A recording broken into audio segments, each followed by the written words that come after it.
All right, good afternoon, and welcome to today's faculty forum. Thank you all for taking the time to join us for this discussion.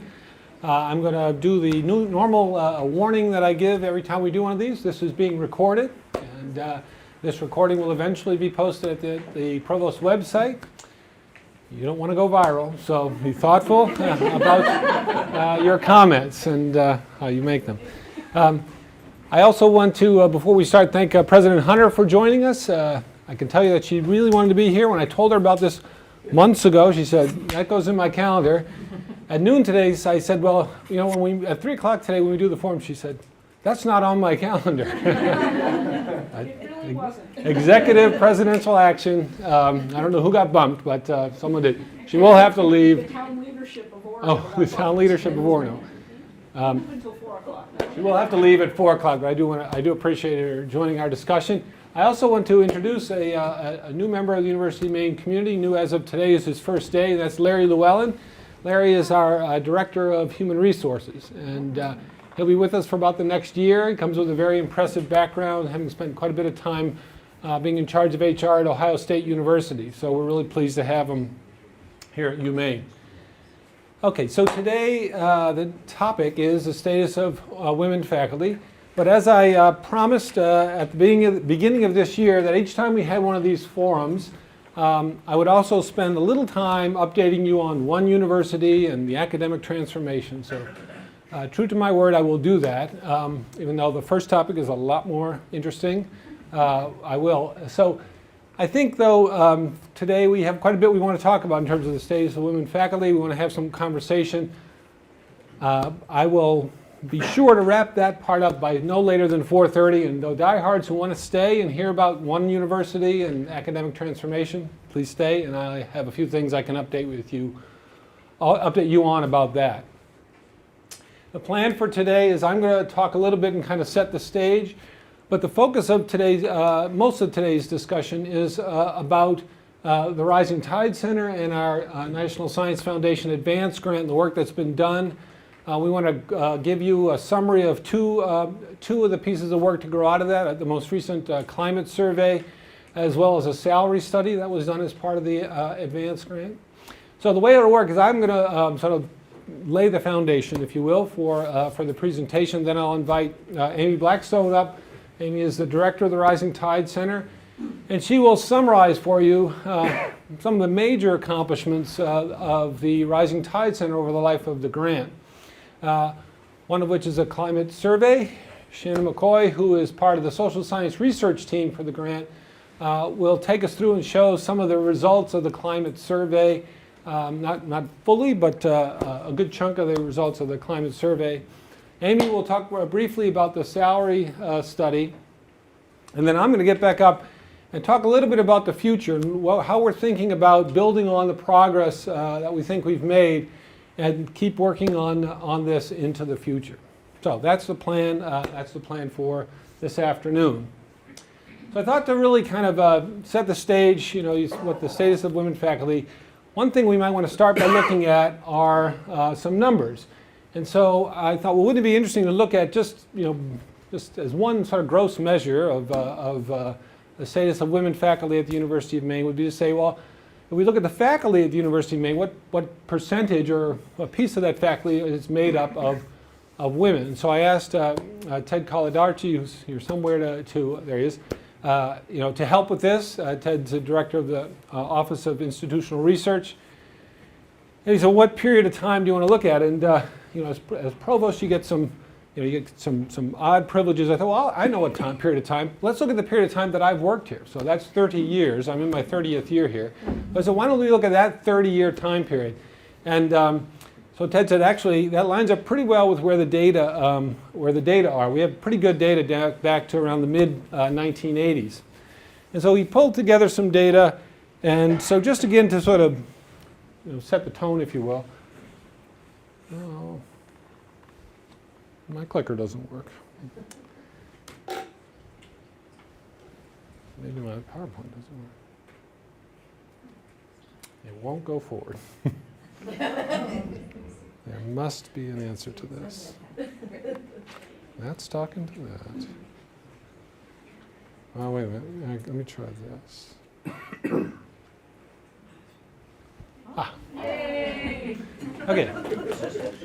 That would have been a dull presentation. Okay, so these are, so what we have on here is the percent of our faculty, female faculty. Now, what we did was look at tenure stream faculty, primarily because that's where we had the best data, the most reliable data.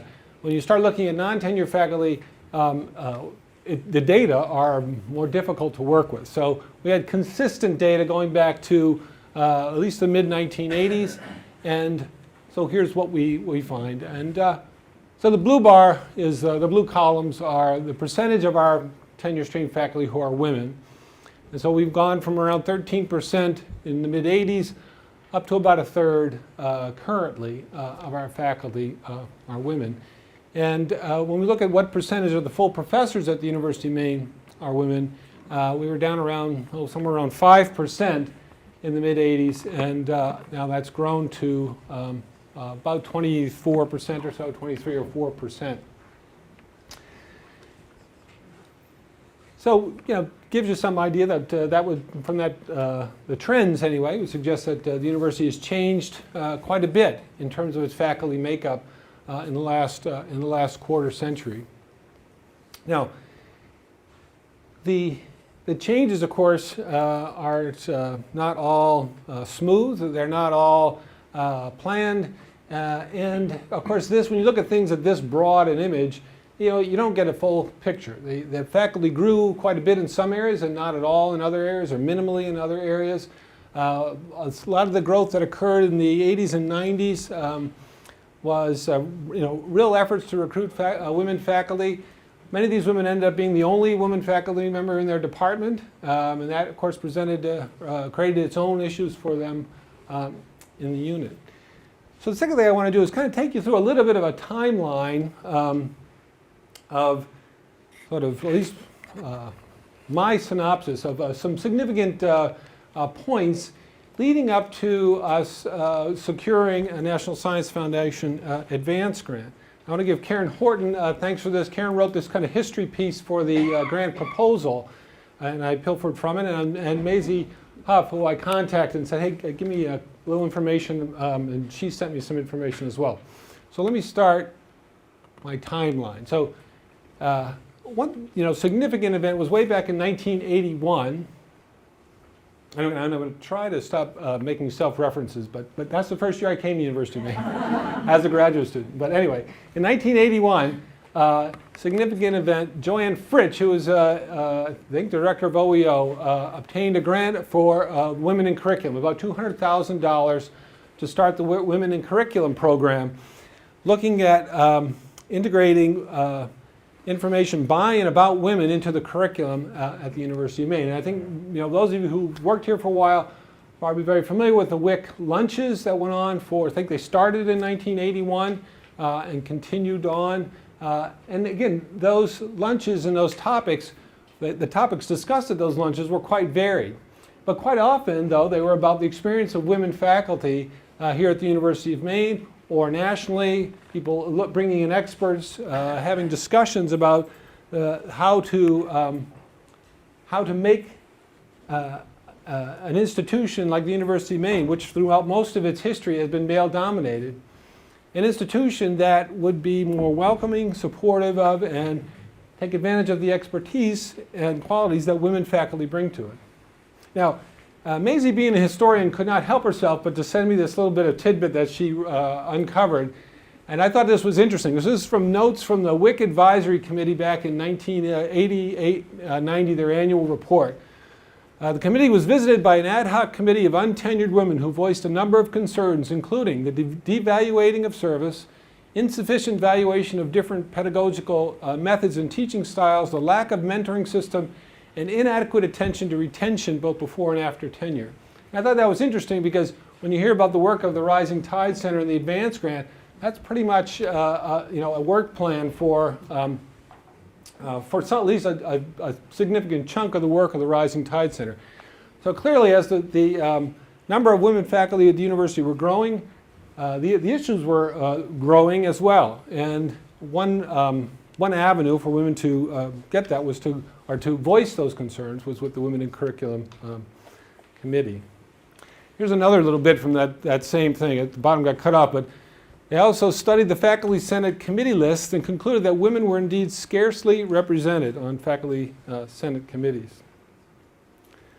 All right, so let's jump up to 1991. 1991, the Women's Resource Center was created, and that's the mission statement I have up there from the Women's Resource Center. And again, I'll promise to stop doing this, but if you, I have a notice on my CV under significant service to the university, Planning Committee for the Women's Resource Center, 1989-90. So anyway, we're looking at the climate here at the University of Maine for women faculty. Sharon Barker, who probably many of you know, again, one of, I'd say, the unsung heroes of this work. A lot of what we're going to talk about leading up to the advanced grant, Sharon was either right there or behind the scenes for it. Actually, I should have mentioned when I talked about the Women in Curricula grant, one of the other unsung heroes is here with us, Ann Schoenberger, and ran the Women's Studies program for quite a long time. From 1991. From 1991 on that day. That's why I should have had that on there. And a strong advocate for the program and for women at the University of Maine. I can tell you that from personal experience, having been the dean she reported to for quite a while, that she was tireless as an advocate. Anyway, the Women's Resource Center, I think, again, played a very significant role throughout its existence. In 1992, we were organized a little bit differently. We had a College of Sciences, and the dean of the College of Sciences, Dagmar Chrome, pulled together a group, Women in STEM Education, I believe it was called. Women in Science Education. STEM hadn't come into favor or popularity at that time. And they produced a report containing recommendations about how to increase women representation in the disciplines that would come to be called the STEM disciplines. And that was an interesting piece because she was a very good dean, a strong advocate for this. It was moving, and then she left us to go to another university. We had other leadership changes at the university, and I'd say this work got a little bit lost for a while, but as you'll learn from this quick story, was rediscovered. Center for Teaching Excellence started in 1998. Again, Center for Teaching Excellence had a broader mission, but I thought it was interesting, and Karen identified this in her history, that if you look back at the early, if you remember, the Center for Teaching Excellence would offer these small grants to form learning circles for faculty to get together and explore issues. A couple of the very first learning circles, one was Women Who Teach Men, and another was Women as Faculty Role Models. So again, I think along we have the WIC lunches going on, the work of the Women's Resource Center. Center for Teaching Excellence provides another venue for women faculty to get together and talk about and see how do we address and make changes as an institution. Year 2000, the president, who I believe was President Hoff at the time, creates the President's Council on Women. I won't read you the whole mission, but basically saying, here's a group that I'm charging with looking at data and advising me and reviewing policy, et cetera. I think a positive step is pointed out in the history, though, that they had this mission, but it wasn't really clear what authority they had and how to get those data and how they fit into the broader organization of the University of Maine system. But again, I think it was a significant step because a group, again, advising the president at the highest level, looking at what are the issues that women faculty are facing. In 2002, the Catherine Carter report is my summary of what it was, but Catherine Carter is an associate professor in the Department of Forest Biology, I think it was called at the time. And she did her own study. Now, she was actually also the first woman hired in forestry at the University of Maine, hired in 1981. First woman hired. Around this point in her career, she does her own study where she looks at the faculty who were hired in natural sciences, forestry, and agriculture during the 1980s. And her method was phone books. She went back through university directories and counted who was there. And then what she found is what's listed up there, that only about half, we're only retaining about half of the women are retained at about half the rate of men faculty hired into the college. She brought this report to the administration that said, oh, that's nice, we'll have our HR people really look into this. And they did, and they found the exact same thing. So they notice, okay, bringing the university's leadership attention to issues, problems with retaining quality women at the University of Maine in the faculty ranks. So what do we administrators do? We form committees. So we have the Gender Issues Planning Committee, and I believe Robert Kennedy was our provost at the time, reporting to him. Now they did a variety of things. One of the things they did was hire a consulting company called New Dynamics, and they came out to the university and interviewed and did a climate survey, and I'm just going to pull up some of the things they found from New Dynamics was a difficulty in men faculty to accept the range of women faculty in their units, uneven and lengthy times of promotion of women, poor retention of women, decreasing representation of women in positions of leadership, and consequently significant stress amongst women faculty at the university.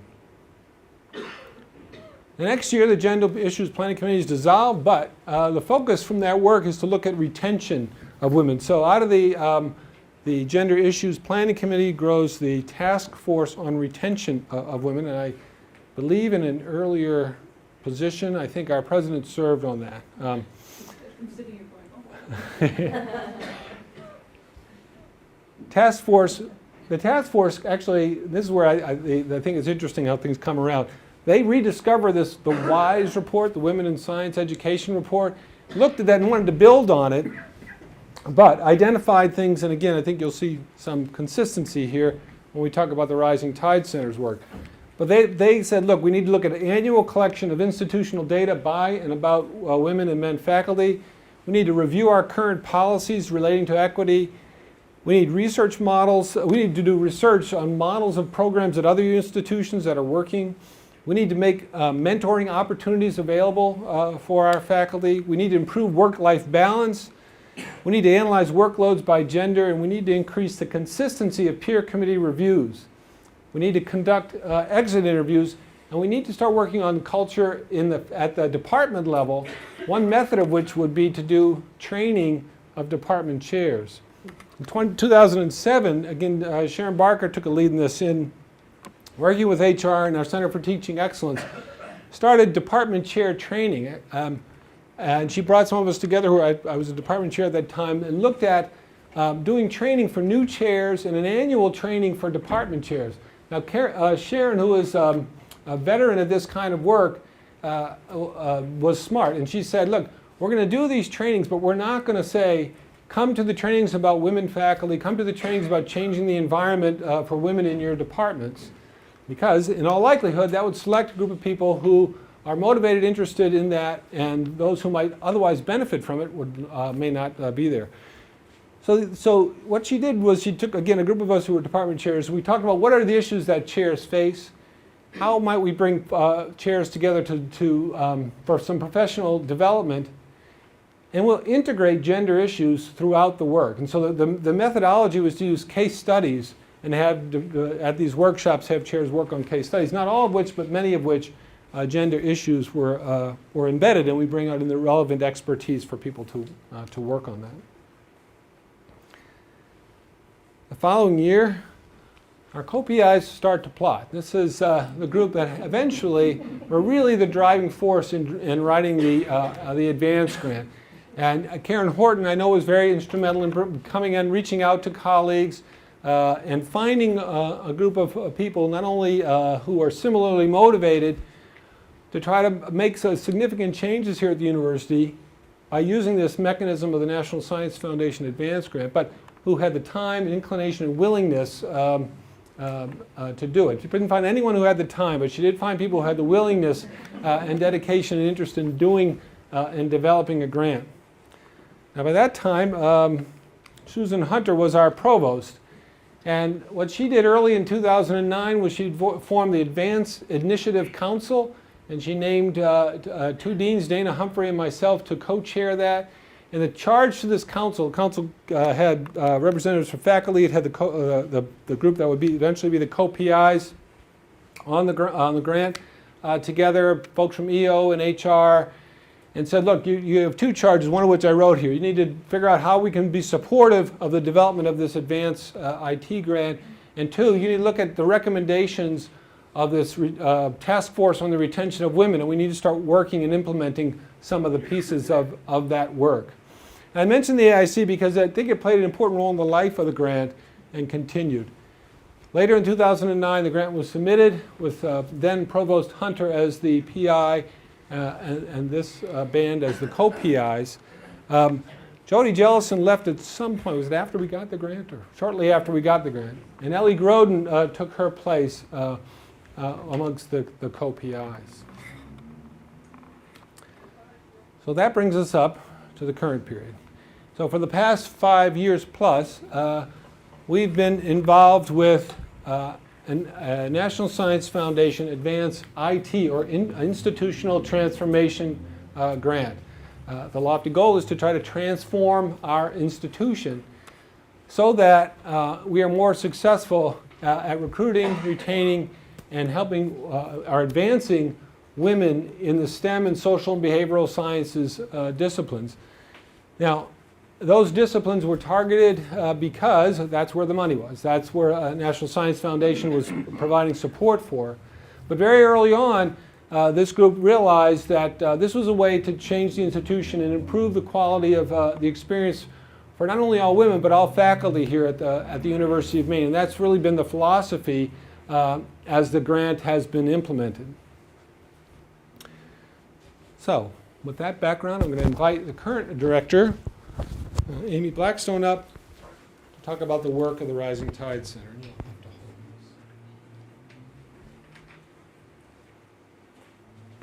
Hello. Again, I'm Amy Blackstone, Director of the Rising Tide Center. I also wear another hat on campus. I'm Chair of the Sociology Department as well.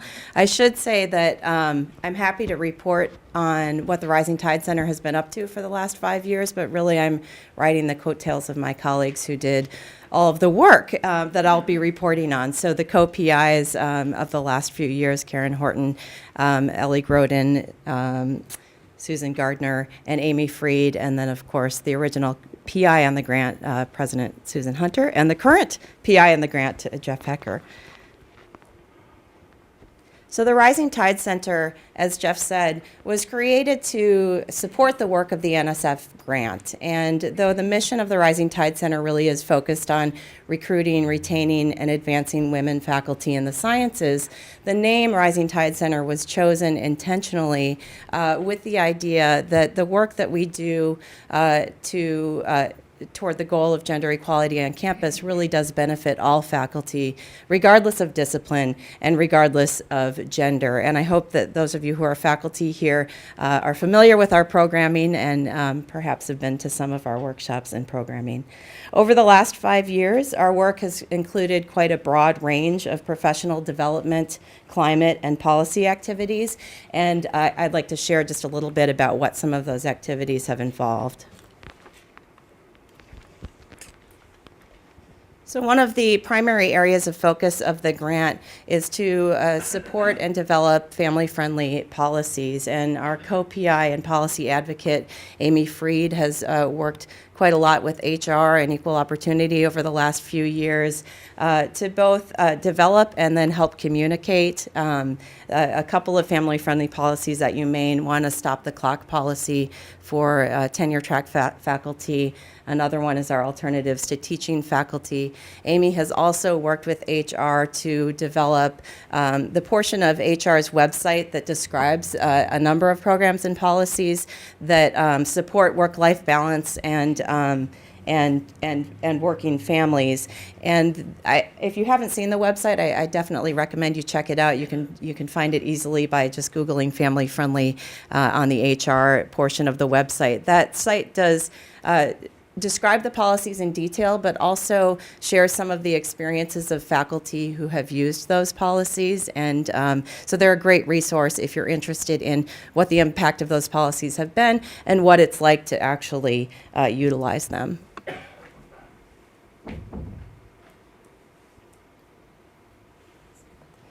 In the spring of 2014, the Rising Tide Center instituted a couple of new awards on campus to recognize women faculty's excellence. We had two awards that we instituted that year. One was a Career Achievement Grant, and that grant is celebrated in the spring every year with a public luncheon and an address from recipients. So we have a luncheon for each of the recipients where we have a chance to hear about their work and the impact of their work. And we also have a mentoring award to recognize the excellent mentoring of our women faculty. And that award is celebrated every spring at the commencement lunch that happens between the two commencement ceremonies in May. So you can see here our set of award recipients from the very first year that we offered these awards. And then last year as well, we had 3 career award recipients and 1 mentoring award recipient. In addition to the awards, another major portion of our work is a grants program that I hope you all know about and some of you perhaps have taken advantage of. We offer grants for professional development, for research seed, for developing new research projects, and also we offer climate grants. And these are just a few of the outcomes of some of those grants that we've offered over the years. One of our main points of focus in Rising Tide Center is to reduce feelings of isolation among faculty. So we're especially happy to see that the grants that we've given over the years have resulted in over 100 new collaborations among faculty. Some of those have occurred on campus, some off campus. We've also had the chance to support graduate students who work with faculty recipients of those grants. We've seen a number of new papers submitted and published, and over $700,000 in external grant funding has resulted from those internal grants. In addition to the grants and the awards, we offer a number of trainings and workshops and have done so over the period of the grant. One of our major points of focus, and Jeff mentioned this too, is chairs and directors training that we offer every year. We've also been involved with other partners on campus in offering programming and orientation for our new faculty. We've done a number of peer committee and search committee trainings. Just a note about for search committees, we also worked with Equal Opportunity and Human Resources to develop a guide on recruiting faculty, which is now available. It's available on our website, but it's also available as part of the Higher Touch resources. So if you're on a search committee, you can very easily access that guide. We've also offered a number of workshops over the last few years on a range of topics from collegiality to reducing bias. And we're working on a workshop right now that I hope you'll stay tuned for. Early fall of 2016, we'll be bringing a group in to work on diversifying faculty searches. So that work is not yet done. We're still doing that.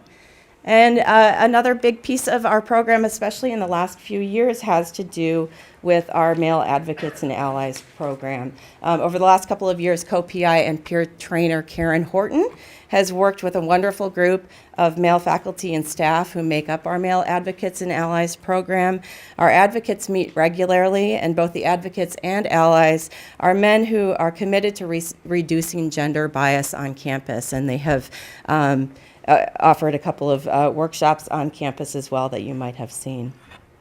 In addition to doing the work on campus, we are also interested in networking and building partnerships off campus, and we've done that in a few ways over the years. One of the big ways that we've done that is to offer an annual networking conference. This happens in May every year, and we are offering it again this May, I believe May 17th, but stay tuned for announcements.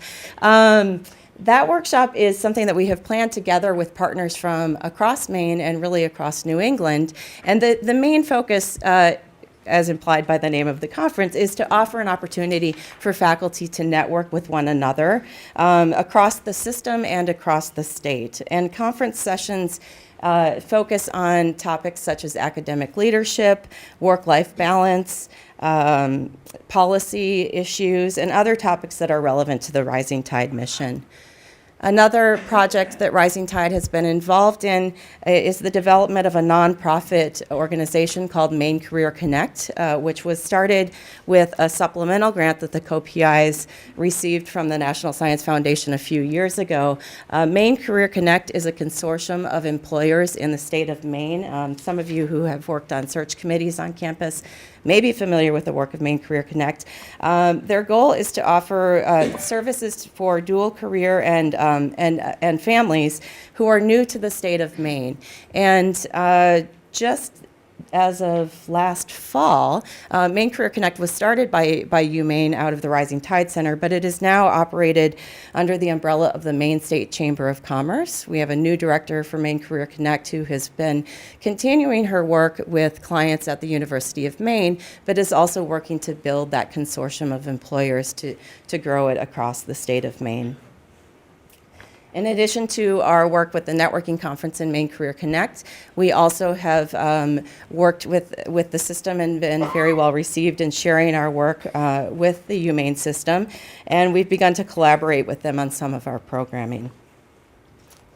One of the other projects that the Rising Tide Center is involved in is conducting social science research, and among the projects that we do a climate survey that I hope you've seen, and that helps us assess the climate on campus and also get an idea about what impact the work that the Rising Tide Center has been doing has had. And Shannon McCoy is going to share some of those results.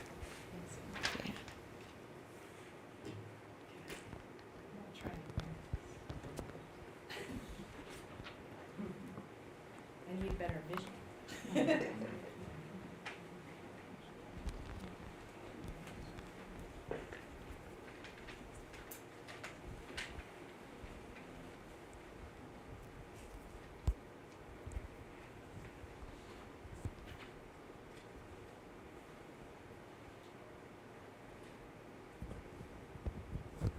Okay, can you hear me that way? All that is for the recording. Oh, great. Oh, so I just have to chain myself to it. Yeah, the clicker does work. Okay. Okay. So I'm Shannon McCoy. I'm an associate professor in psychology, and I've been working with the Advanced Grant doing social science research since the beginning of the Advanced Grant. And what I want to share with you today is comparing data from our 2011 faculty climate survey, which is from the beginning of the grant, to one we did last spring, which is really sort of the end of the grant. And we want to see on areas where we might see gender bias, or basically the reason we got the grant in the first place, did we improve? Did we get any better? So let's see which direction this goes. Yes, right, okay. So I want to focus today, those surveys were very large, and I appreciate all the faculty who took the time to fill them out. So I'm not going to present the data on every single item. What I'm going to focus on for us today are the areas or the items from the 2011 survey that demonstrated gender bias. So there was a gap between men and women on these items. Okay? We'll look at those from 2011, and we'll see, is the gap reduced in 2015? Does it remain in 2015? Did we do any better? What I will say is that there are not new areas of concern in 2015. So things that didn't have problems in 2011 still don't in 2015. So I didn't cherry pick or isolate data. I'm also not going to show us every single item. I'm just going to show you some representative items from different categories from the 2011 data to 2015. But before we do that, we have to sort of think about setting the context for interpreting these data. And I don't want to take us down the rabbit hole too deep, but we do need to think about a couple of things. One is that the sample size is very different between 2011 and 2015, and that poses some issues for thinking about the size of that gap and the importance of that gap between men and women. And then the other piece is, you all know, because you've been here between 2011 and 2015, that the budget has been fantastic, right? The whole time. And it hasn't affected morale at all, right? Everyone's feeling great. So there could be potential for everyone to be doing worse in 2015 on these outcome variables, simply because we're under a lot of stress from the UMaine system fiscal environment. So we need to be thinking about that in the background as we look at these data. But the areas that I want to focus on are areas that both Jeff and Amy highlighted as areas of focus for the grant, which is faculty job satisfaction, issues surrounding tenure and promotion, departmental climate, so do you feel respected in your department, and then issues surrounding work-life balance. And all of these areas demonstrated significant gender bias in 2011, so we want to look at those in 2015. At the end, I want to summarize all the effects, even the ones I didn't show you, just to give you kind of a take-home point about thinking about whether we reduce that gap between men and women on these items. I'm going to use effect size to do that.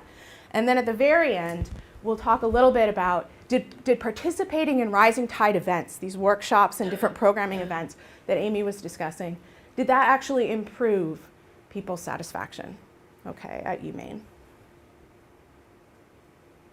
Okay, so here's our first issue, is sample size.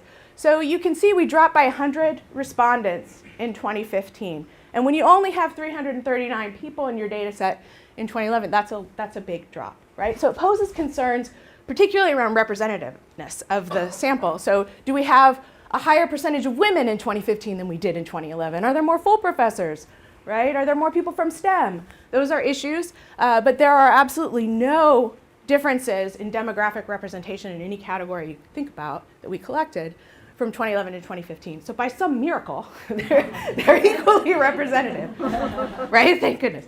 All right. The other issue we have to think about is that effects that were significant in 2011 might not be significantly different in 2015 just because the sample size is smaller, right? Not because we reduced any effect.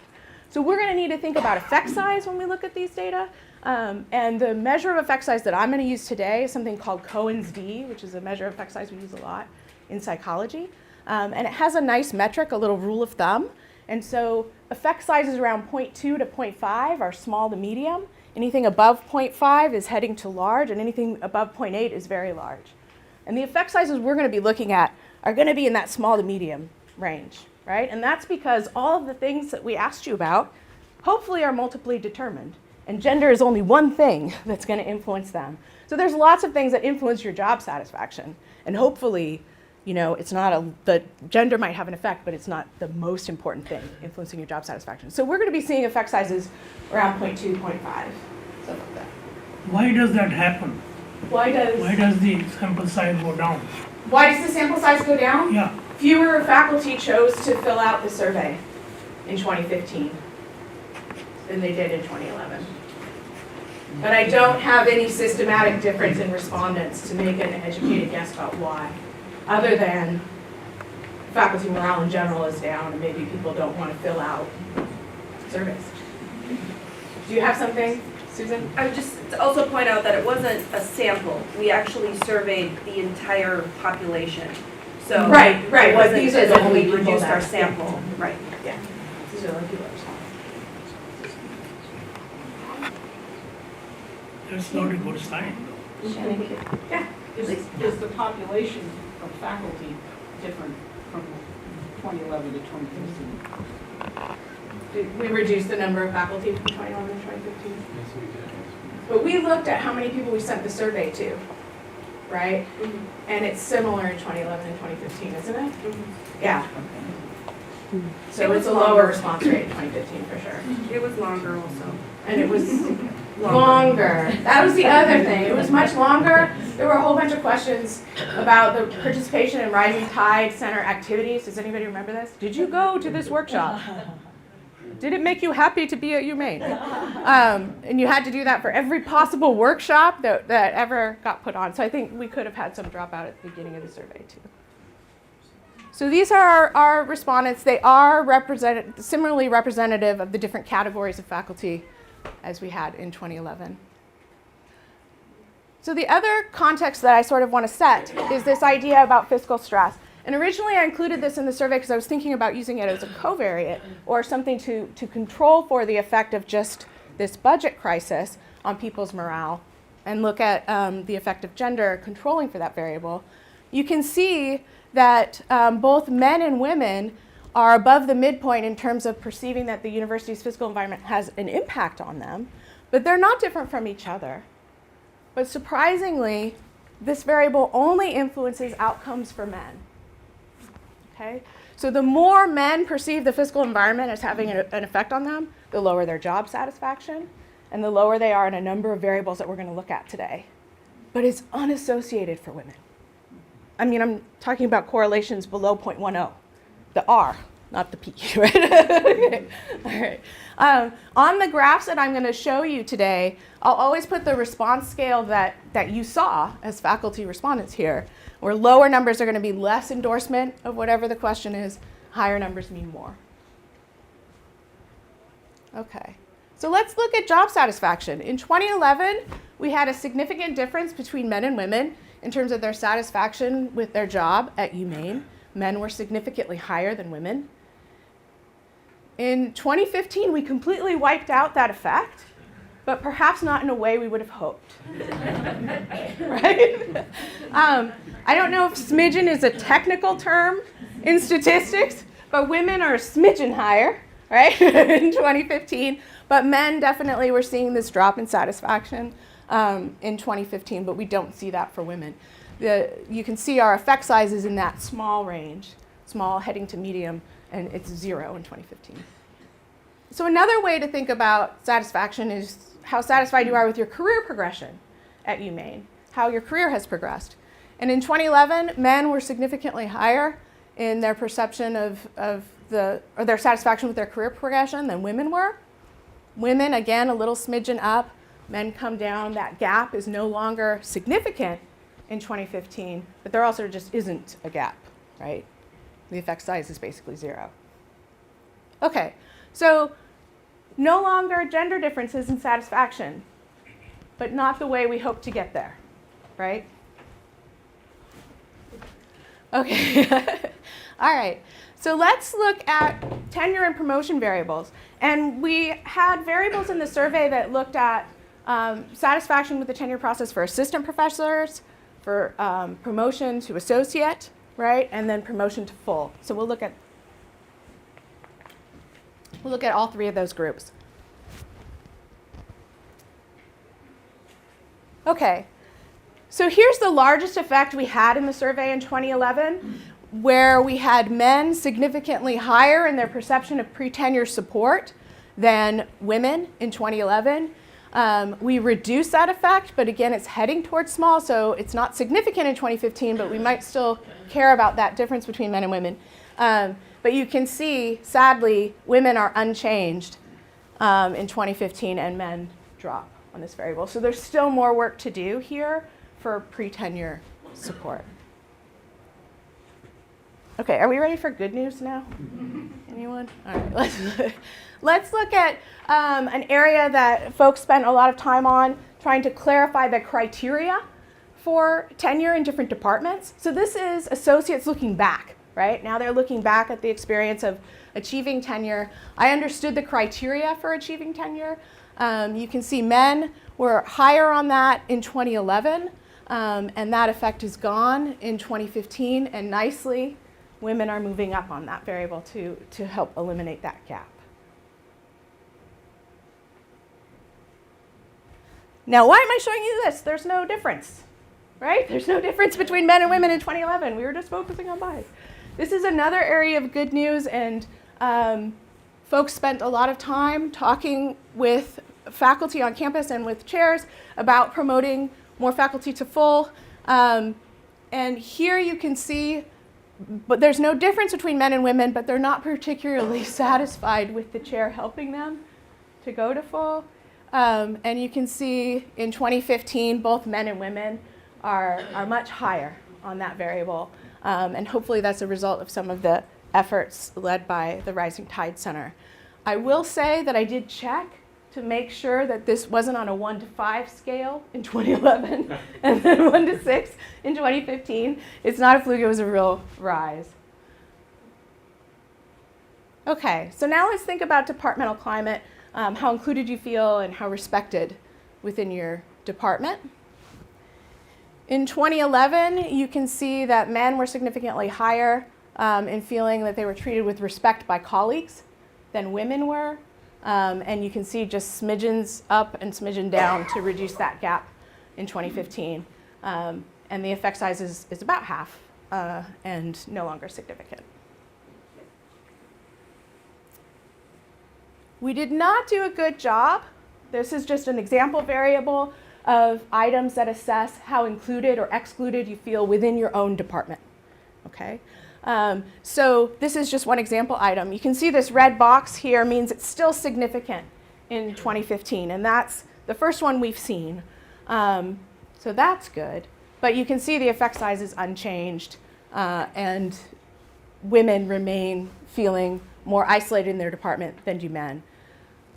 Luckily not, isolation is generally low on our campus, which is good, but women definitely feel more isolated than men. This might not be surprising that that remains because a lot of the networking that Amy was talking about was across campus, right?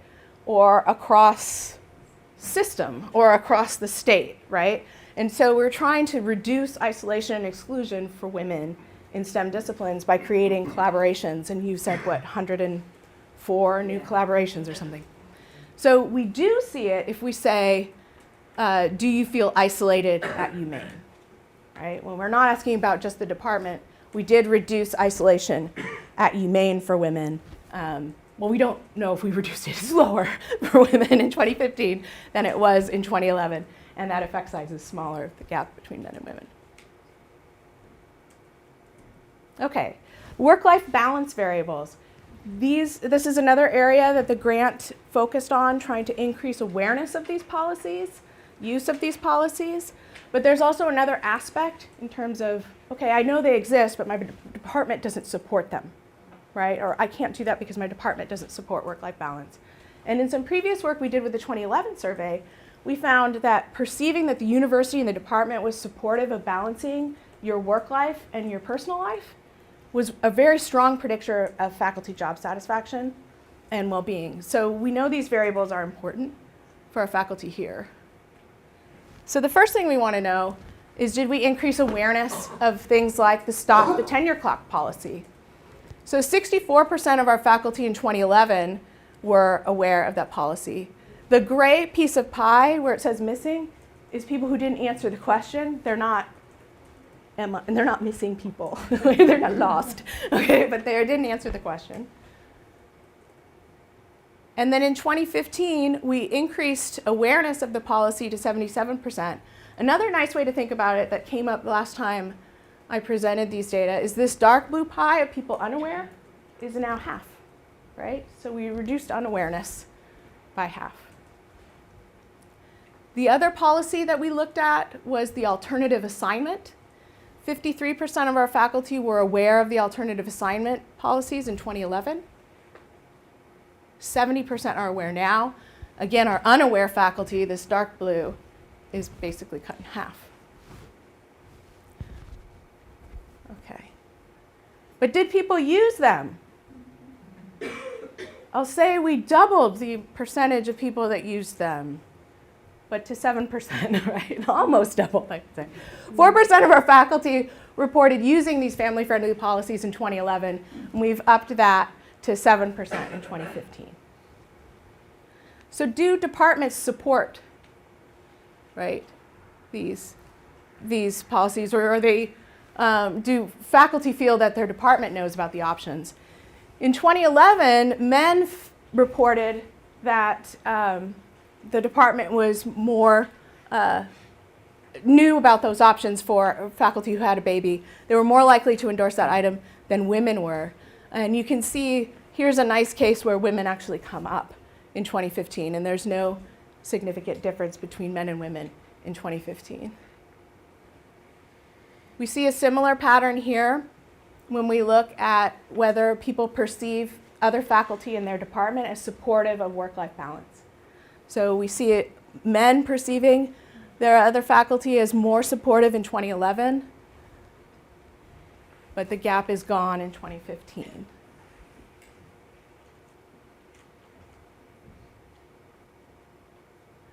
Okay.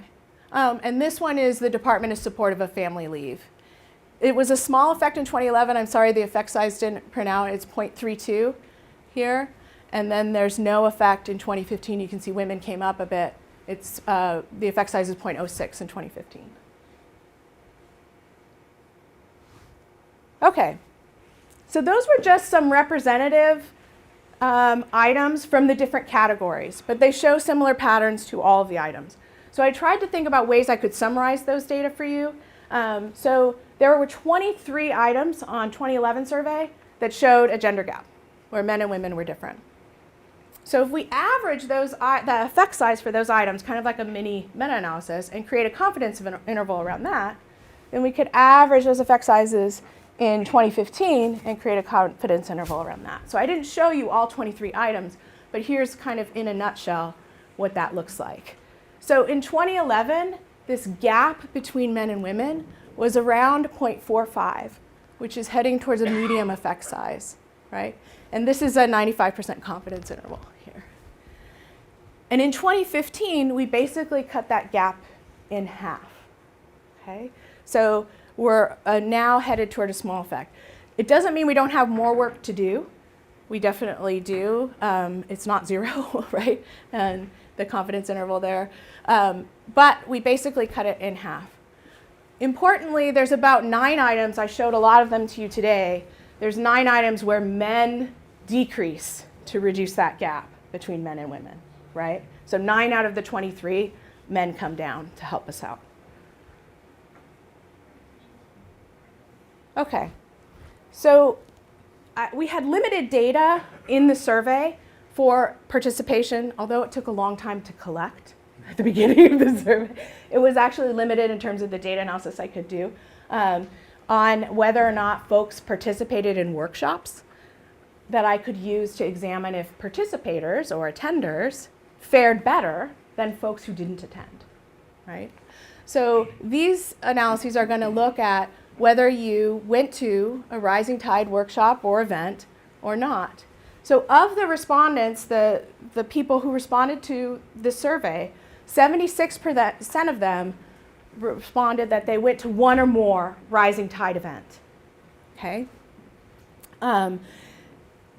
The actual percentage of our faculty that attended events would be available from Stacy Dorr in the back, right there. But of the respondents to this survey, 76% of them went to at least one Rising Tide event.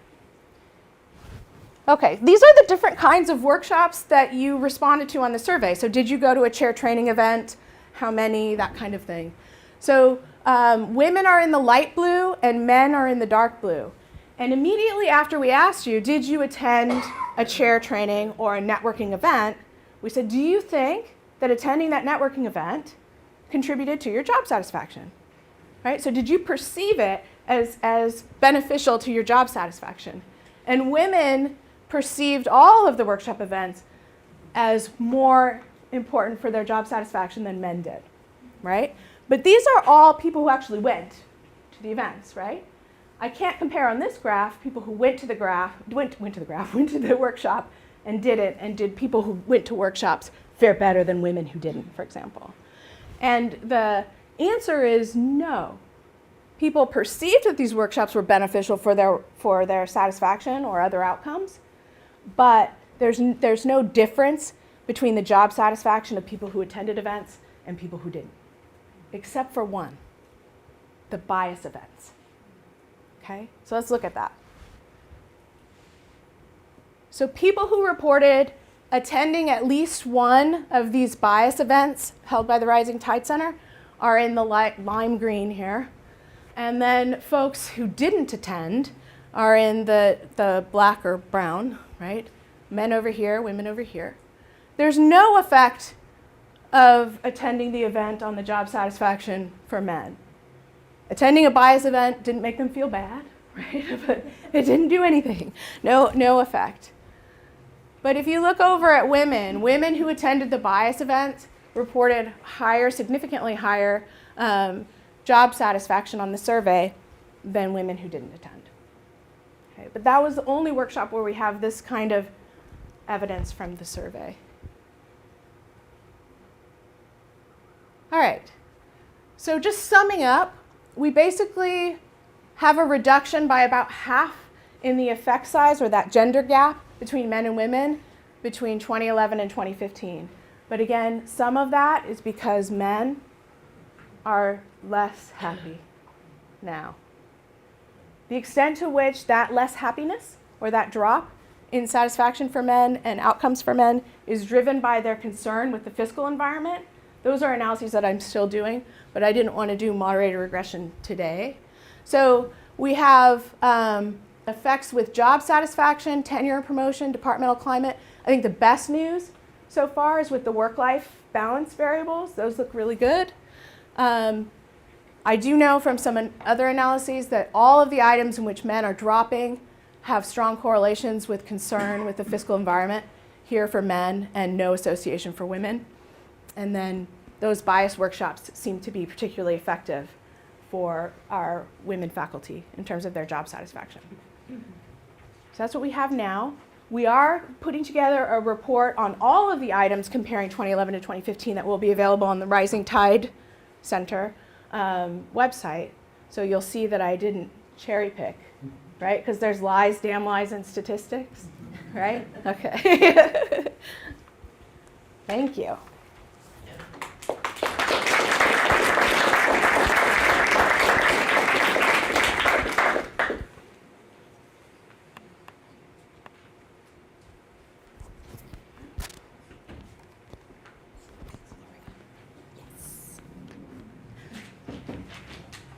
I've got a couple of brief slides. I want to share a little bit more about research that has been done through the center. And what I'd like to show you is the highlights from the findings from a study that was done in 2012. The center, with the help of HR and Equal Opportunity and other members of a committee, brought in an external group from Ohio University's Center for Higher Education to look at comparing faculty salaries by gender at UMaine. Specifically, the question that group was tasked with answering is here. Is there evidence of gender discrimination in pay for faculty at the University of Maine in the 2011-2012 academic year?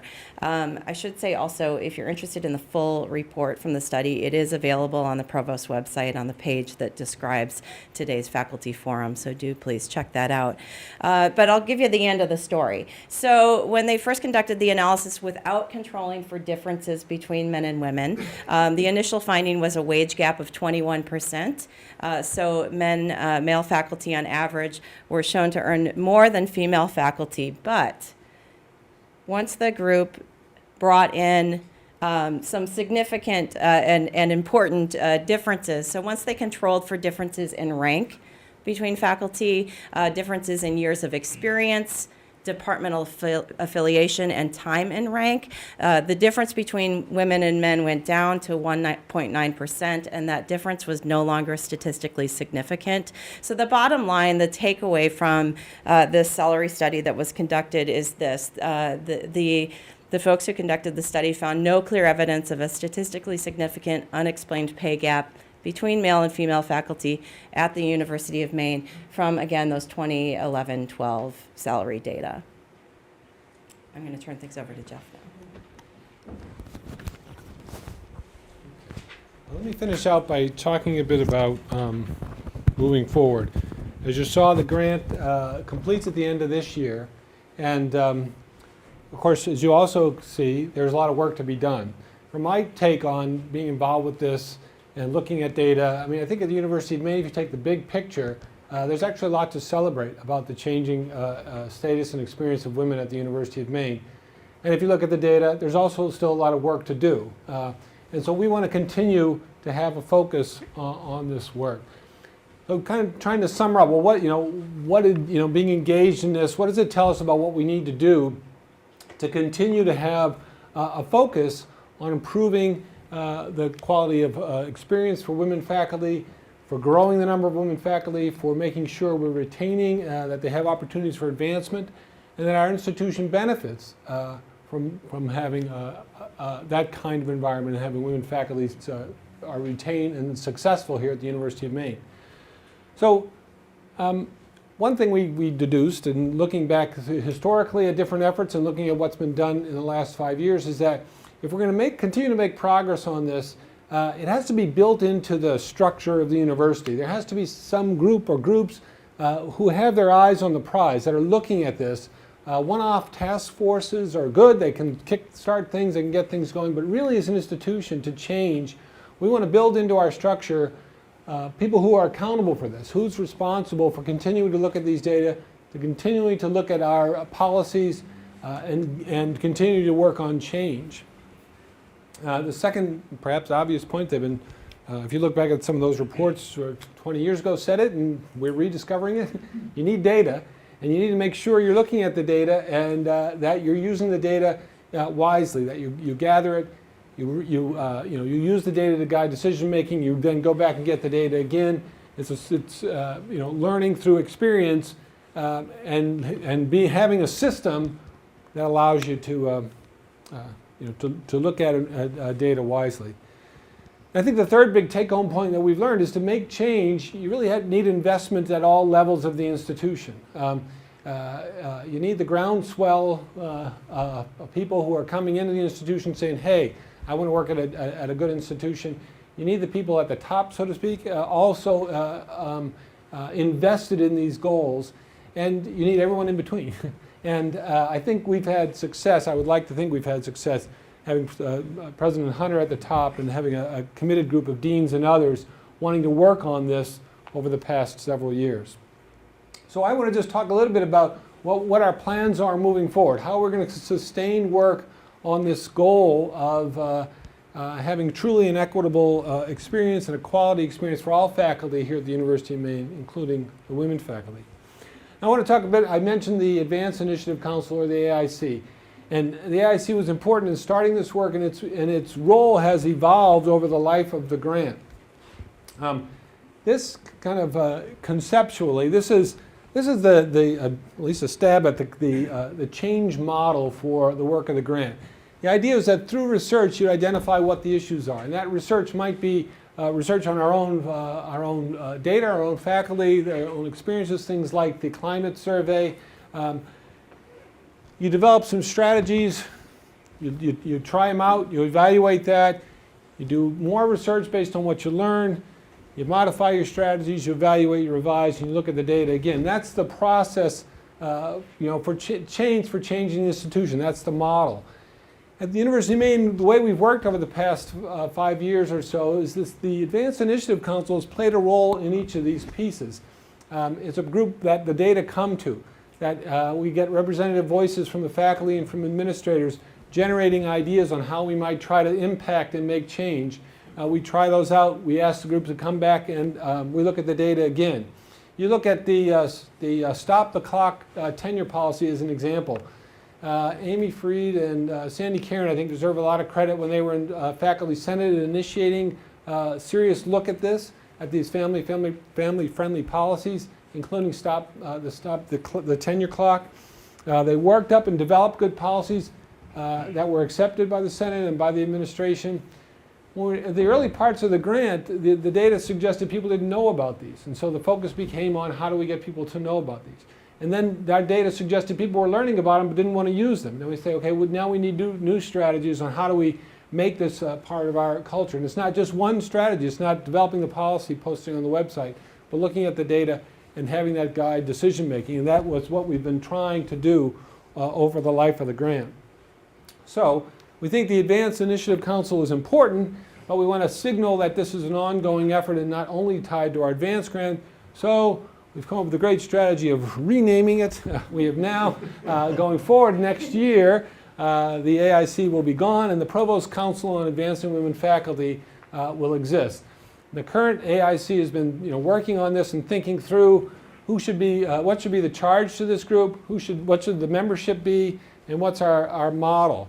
So this is how we've thought it through. The charge, the mission of the council is to advance equality and a diverse faculty workforce by promoting positive working climate for all faculty. Further, the council serves as an advisory capacity for the Rising Tide Center. So the council reports to me and also reports or has an advisory connection with the Rising Tide Center.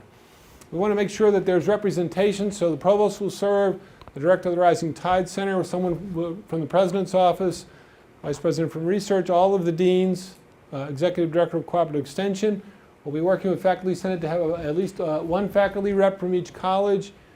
Equal Opportunity HR, Director of Institutional Research, a representative from the Male Advocates and Allies Group, and we'll invite AFM to participate as well, since many of these issues relate to labor relations.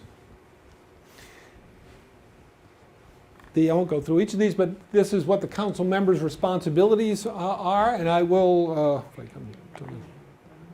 highlight the review, the fourth one down, review campus data and make recommendations, review Rising Tide Center assessments and make recommendations. Part of the job of this group is to be a group that's holding the institution accountable, saying we need these data, go get them, bring them back, and now let's look at them. And now with those people who you saw there, let's think through how to make decisions around these data, around policy, around practices, around faculty and professional development to impact, and make a change. Pushing too many buttons. The Provost Council will have subcommittees. There'll be an executive committee, given the size of it, to sort of think through and plan the work for the year. One of the ongoing committees will be a data tracking committee. So we're starting this work already. Right now we have Stacy Dorr, Ted Archie, Mike Kinnison, Karen Horton working on this. Their immediate charge is to identify what are the data the council need to look at. What we want to do is say, okay, what are the data? Let's develop a plan and a schedule. When will we look at this? We've got climate data now from 2015. When will be the next time we'll look at climate data? What data should we, or what should be our questions? How should we go about getting those kinds of data? As an example, we look regularly at the gender makeup at each rank in the university to give us suggestions about where work needs to be done. We'll also anticipate having ad hoc committees that may not necessarily be ongoing standing groups, but to address specific issues. One issue that's come to my attention and others is around the proper use of course evaluations. And are there gender biases in course evaluation? There's a literature on this, right? Like all literatures, it's imperfect. But we should understand that literature. We should look at our own data and come up with some guidelines to be helpful to peer committees, chairs, deans, provosts, and presidents in thinking about how do we use these data, the course evaluations, in the best way, right? So we've got a group now working on that, looking at that, and you can read the charge to them there. I'm asking them for guidelines. Now again, in case you're concerned that we're sort of empowering this group, no, remember they're advisory. They would give a set of recommendations to me. I'll work with Faculty Senate on here are these recommendations. Now how do we get this information out, working together to our peer committees, et cetera, so that we're using this in a wise way. I go through that to give you an example of how we foresee the Provost Council work. There'll be standard things that we'll be looking at on a schedule over time, standard data, and developing strategies to address policy and practices. But we'll also want to look at what are issues that we need some special focus on, and there'll be ad hoc committees formed. The other thing we're going to be doing is continuing the Rising Tide Center. The Rising Tide Center was funded by the grant. The wonderful thing about a grant is you got a few bucks, you can do things. So how are we going to maintain this? Well, the Advanced Rising Tide Center will become the University of Maine Rising Tide Center, and this will be an ongoing part of the institution's structure. The mission is to improve gender equity on campus and throughout our university community. Now, how do we do this under these challenging financial times? What we've done is we've taken resources that were in the Women's Resource Center. The work of the Women's Resource Center will be folded into the Rising Tide Center. The central administration, President Hunter and I have invested resources. If you went to one of our budget talks, we talked about strategic investments. One of our investments is in supporting the Rising Tide Center. We're also building stronger relationship and partnership with Women's Gender and Sexuality Studies. We're out now recruiting a director of the Rising Tide Center who will have a joint appointment in Women, Gender, and Sexuality Studies. We're quite excited about this, pulling together the academic sort of side, the teaching research side, with this more public service policy side to have similar folks at the table. So there will be a Rising Tide Center director. We've done a national search. That search is ongoing right now. Mark Brewer is chairing that, Mark in the back there. We have two folks who are somewhere along the process of being scheduled for on-campus interviews. Keep your eyes out. We'll make sure we get word about that. There'll be an administrative specialist, there's graduate assistant, undergraduate assistant. I want to talk a little bit about the rising tide professors. This is an interesting idea. There's rising tide professors. So this is an idea that this is our effort to try to keep a focus and to bring different voices to the table in looking at these issues. We want to reach out to our faculty, and we also want to tie in a commitment from our colleges to continue to work to this kind of work. So what we'll be doing is putting out a call for rising tide professors. To be a rising tide professor, you need to make a proposal. You make a proposal about some project you want to work on related to the goals of the Rising Tide Center. It can be within your own college or even your own department. This proposal goes to your dean, and the deans have all made a commitment to be supportive of this. So the deans will be funding these projects. What that means, what will be the compensation for a rising tide professor, that will depend upon what the project is. For a more ambitious project, there'll be a course buyout or other kinds of compensation. For other projects, there may be other ways for the college to be supportive of the work. We'll be sending out these proposals annually. The appointments will be from 1 to 2 years, depending upon what the project is and the college's work and commitment to it. The Rising Tide professors will serve on the Rising Tide Advisory Council and be participating in the thinking through of the work of the Rising Tide Center. So again, the idea is that we want this to be part of the life of the campus.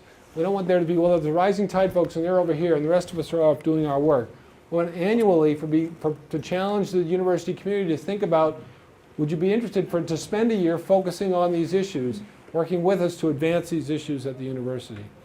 The other pieces, of course, with this joint appointment, we want to build stronger ties with the women's gender and sexuality studies. The missions, there are distinct missions, but there's also overlap, and we want to make sure that we're building on each other's strengths and creating a synergy. Now, one of the other great things that had been done with the Rising Tide, at the Rising Tide Center with the help of the Advance Grant was the faculty development opportunities. And Amy showed you some of the results of that. And again, that's one of the wonderful things when you've got some bucks put out and you get support. And so we wanted to maintain the work of the faculty development.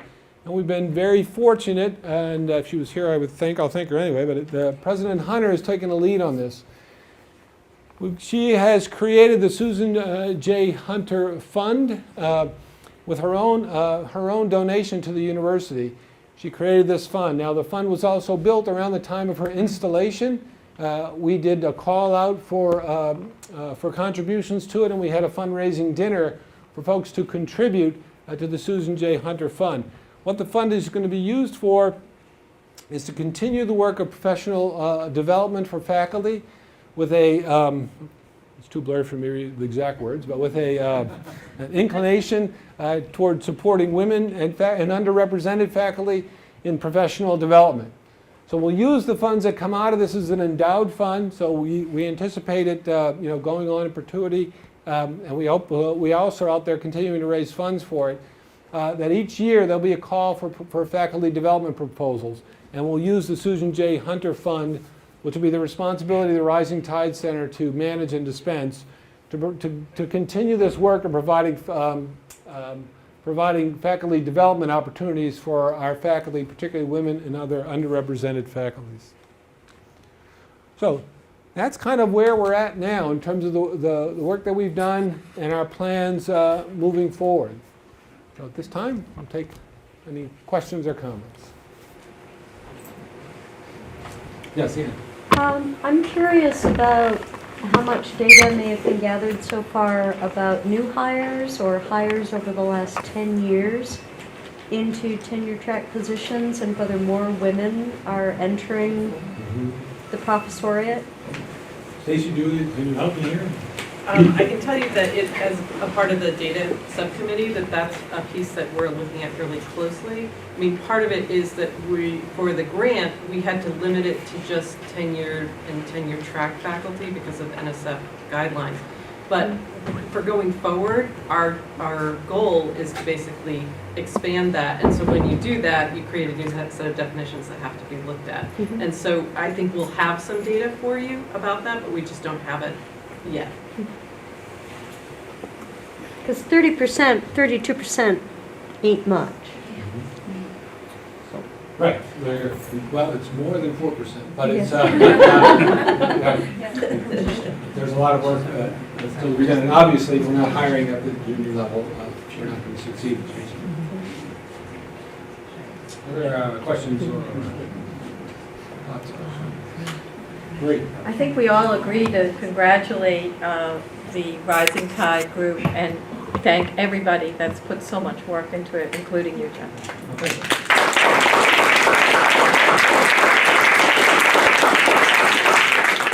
I will say I've been involved with a whole variety of initiatives at the university, but this is the most committed, hardest working group I have to work with, so they're fantastic.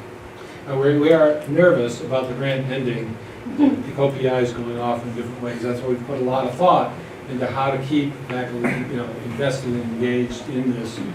Again, we're hoping through the Provost Council on advancing new faculty.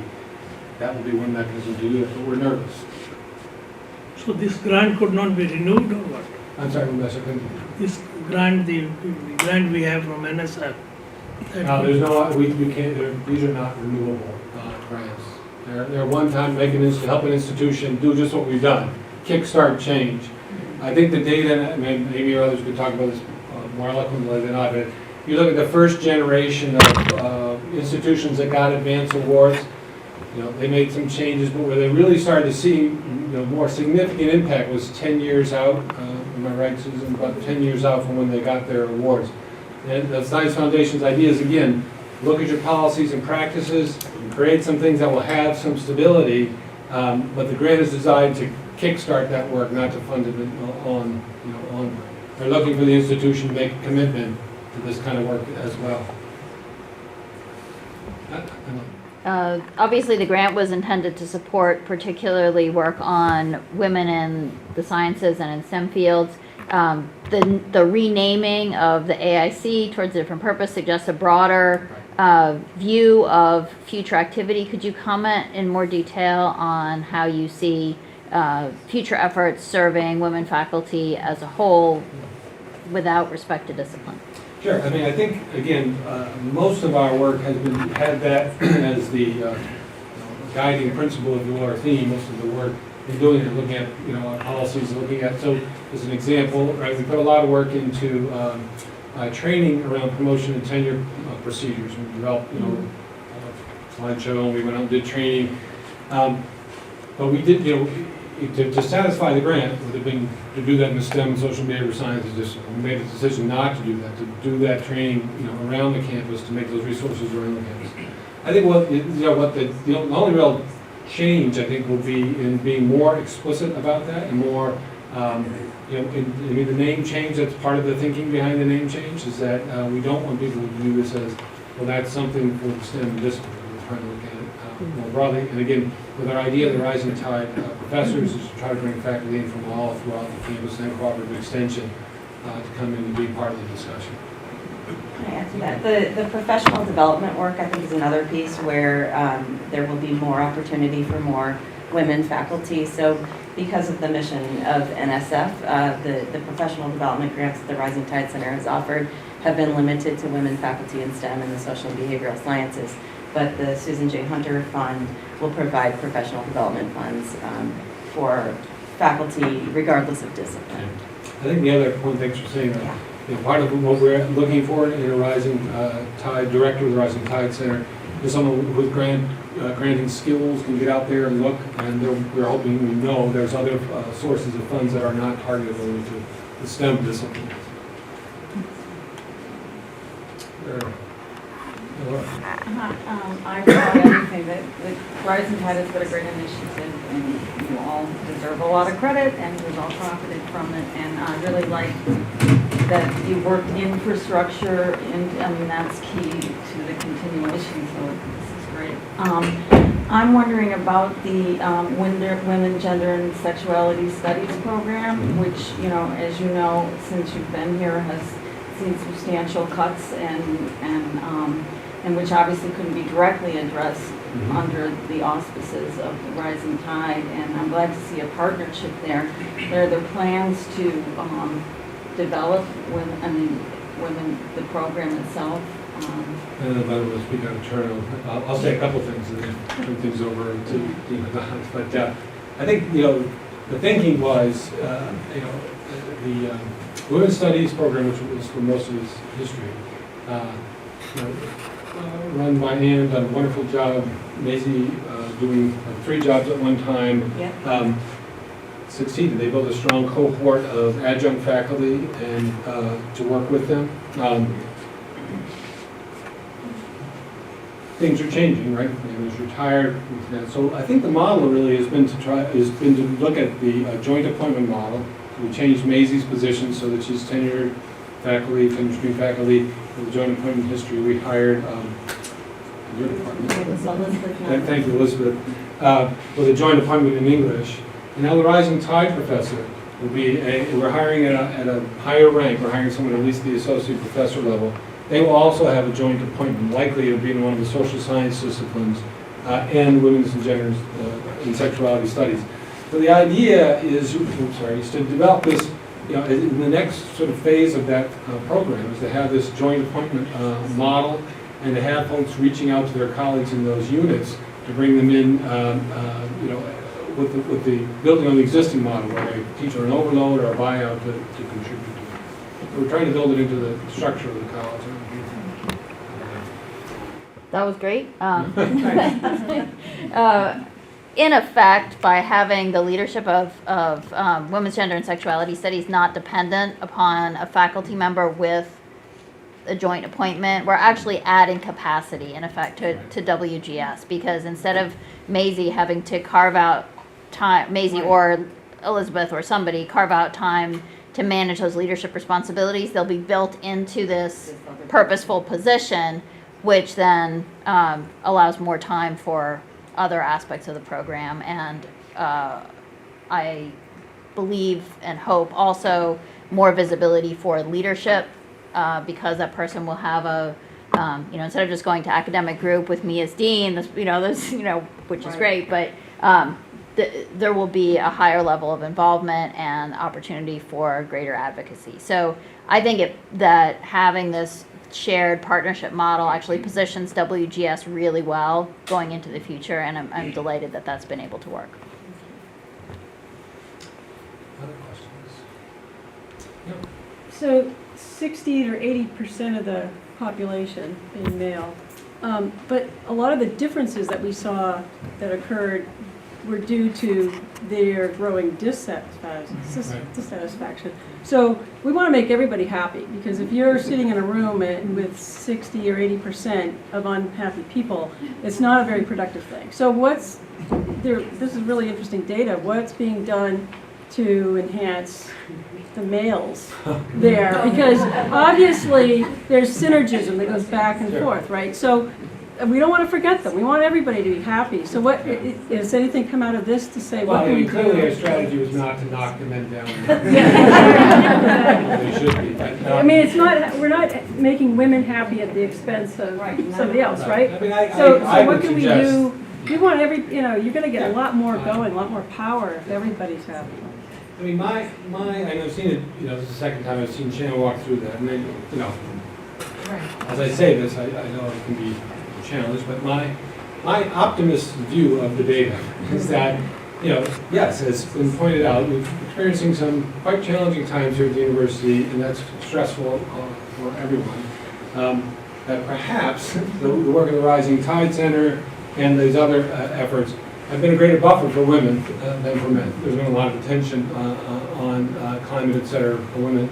And perhaps, what's one interpretation of the data, that there's this correlation between how stressed they are about the budget and their changes in their satisfaction, or not change, but their satisfaction. So, I mean, the answer, of course, is we want to make things better for everyone. We want to build a strong, we want to get in front of these budgetary crises. We want to move our institution forward for everybody. And that's my job and the president's job. And I